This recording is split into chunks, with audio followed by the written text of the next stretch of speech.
Hello everyone, welcome to my channel history in history.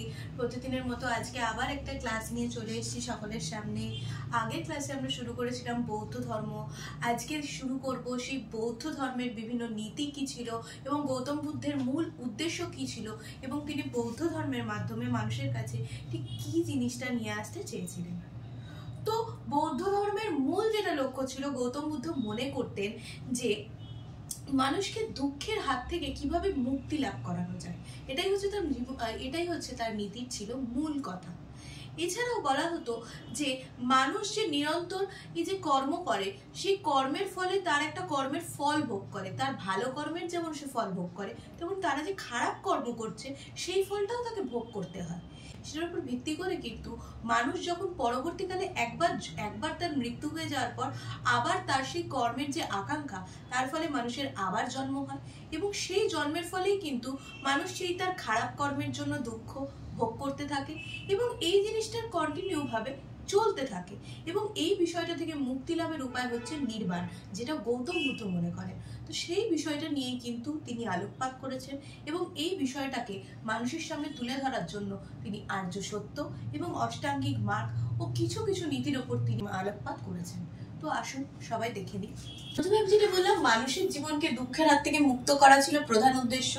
এছাড়া মৃত্যুর পর মানুষের যে আত্মা ছিল সেটা নতুন দেহে জন্ম লাভ করছে এবং স্বভাবতই গত জন্মের কর্মফল রয়েছে এবং কর্ম থেকে মানুষের তৃষ্ণা রয়েছে, আসক্তি রয়েছে, দুঃখ রয়েছে এবং সেই দুঃখ মানুষের নিরন্তর কর্মের যে দুঃখ সেটা যেটা আমি বলেছিলাম সেটাই রয়েছে এবং সেই বিষয়টা মানুষের যদি পুনরায় জন্মগ্রহণ করা রদ করা হয় তবেই মানুষের দুঃখ মুক্তি ঘটবে এবং মানুষ নির্বাণ লাভ করবে। এবং গৌতম বুদ্ধের মতে এই বিষয়টাই হচ্ছে মেন বৌদ্ধ ধর্মের। তো এটা থেকে গৌতম বুদ্ধ বলতে চাইছেন যে মানুষের জীবনে কর্মফল ও জন্মান্তরবাদ হচ্ছে ধ্রুব এবং কর্মফল ও তার পরিণামের কথা ভেবে তিনি চারটি সত্যের কথা বলেছেন, যে চারটি সত্য আর্য সত্য নামে পরিচিত। প্রথম হচ্ছে মানুষের জীবনে দুঃখ আছে, জন্মই হচ্ছে এই দুঃখের কারণ।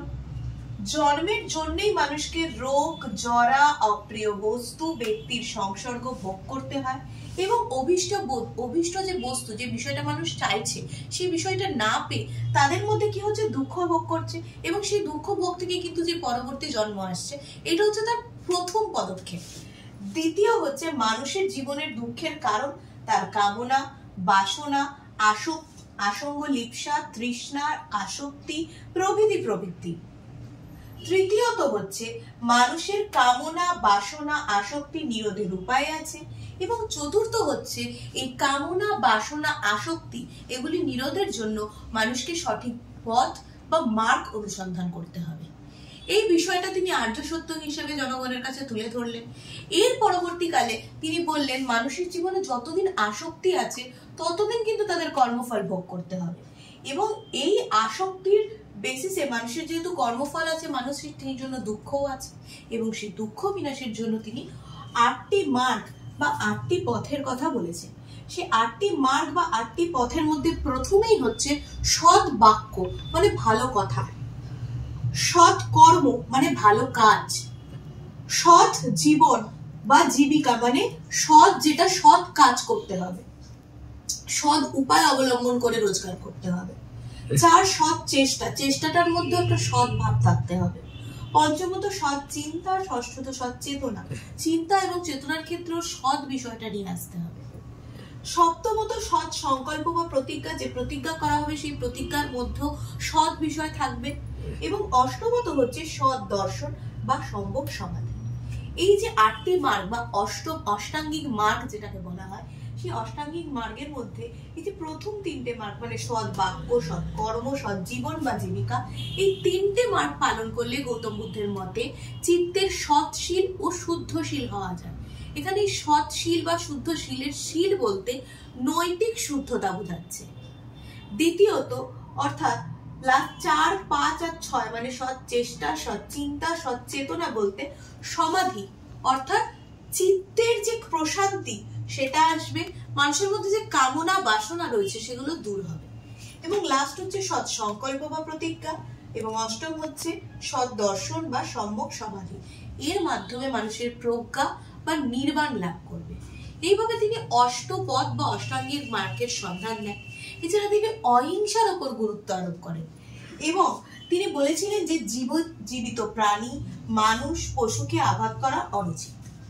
যারা আগের দিন আলোচনা করেছিলাম মধ্যপন্থার কথা, মানুষ গৌতম বুদ্ধ অতিরিক্ত কৃচ্ছ সাধন, ভোগ বাসনা, অসংযম এই সমস্ত না করে মাঝামাঝি একটা পথের মাধ্যমে কিন্তু তিনি নির্দেশ দিয়েছিলেন, মাঝামাঝি একটি পথ যা মধ্যপন্থা বা মধ্যম পন্থা নামে পরিচিত।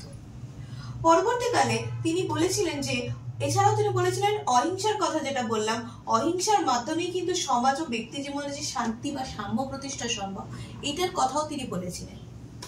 এছাড়া তার মতে আত্মার গুরু অর্থপূর্ণ কাহিনী এবং মানুষের অতীতের যে সুকর্মের ফল, যেটা বললাম সুকর্মের ফল পেয়ে এবং তাদের একটা খারাপ কর্মের জন্য তারা যেমন দুঃখ পেয়ে থাকে, তেমন ভালো যে কর্ম করবে তার জন্য কিন্তু ফলটা কিন্তু মানুষের বরাদ্দ থাকে।